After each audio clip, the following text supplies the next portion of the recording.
Welcome to the Week in Review, the show that brings you up to date on the week that was.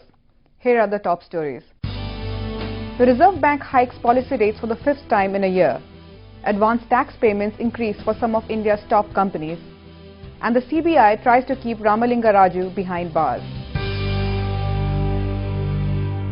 We begin with the RBI's rate hikes. On Thursday, the central bank increased its two key policy rates with immediate effect.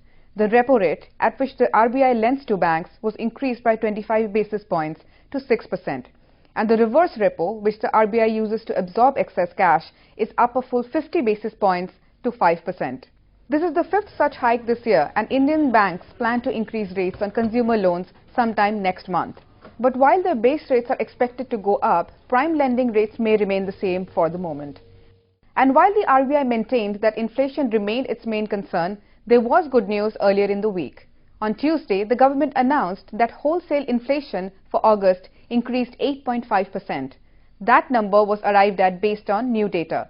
The new data includes a revised base rate of 2004-2005 instead of the earlier 1993-94. Also changed are the weights given to manufactured goods, primary articles and fuel. Going by the old numbers, inflation in August was at 9.5%, a modest fall compared to July's 9.8%. Also this week, advanced tax collections have gone up for some of India's biggest companies. The deadline for payments ended on Wednesday, and the numbers suggest healthy earnings for the quarter ending in September. Collections from India's biggest bank, SBI, increased 5% to more than 1,900 crore, and Reliance Industries shelled out 1,306 crores in the same period. LIC meanwhile notched a 1,000% increase to 1,067 crores.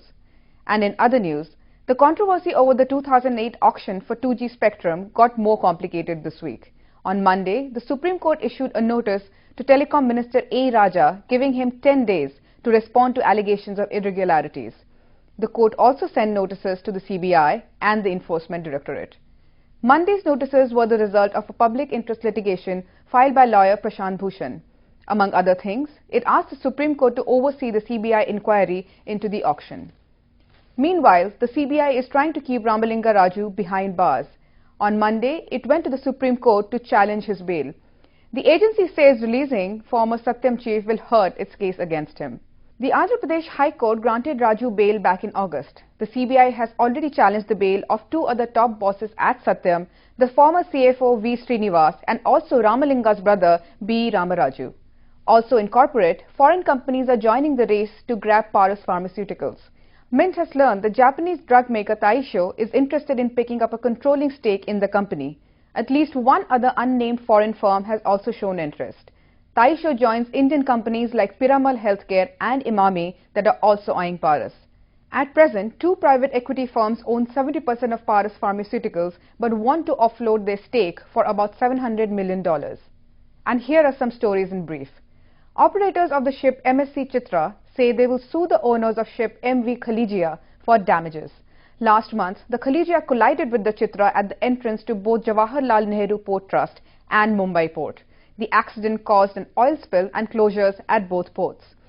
There's a new line of inquiry into the Air India crash in Mangalore. A court of inquiry is going to look into whether the plane's pilot was on sleep-inducing medication.